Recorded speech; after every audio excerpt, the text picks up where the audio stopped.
CM Jagan కాసేపట్లో రైతుల ఖాతాల్లో ఇన్పుట్ సబ్సిడీని జమ చేయనున్నారు. వైఎస్ఆర్ రైతు భరోసా, పీఎం కిసాన్ పథకం కింద పంట నష్టపోయిన రైతులకు ఇన్పుట్ సబ్సిడీని పంపిణీ చేయనున్నారు. ఈ మొత్తాన్ని ఆయన బటన్ నొక్కి రైతుల ఖాతాలో జమ చేస్తారు.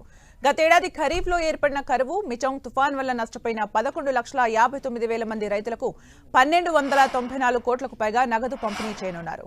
గతేడాది నిరుడు తీవ్ర వర్షాభావంతో కరువు పరిస్థితులు ఏర్పడి లక్షలాది మంది రైతులు నష్టపోయారు. అదే సమయంలో మిచంగ్ తుఫానుతో అకాల వర్షాలు కురిసి వేలాది ఎకరాల్లో పంటలు దెబ్బతిన్నాయి. ఈ నేపథ్యంలో కరువు, తుఫాన్ వల్ల నష్టపోయిన 11,59,000 మందికి 1,294 కోట్లను ఇన్పుట్ సబ్సిడీ కింద సీఎం జగన్ ఇవాళ విడుదల చేయనున్నారు.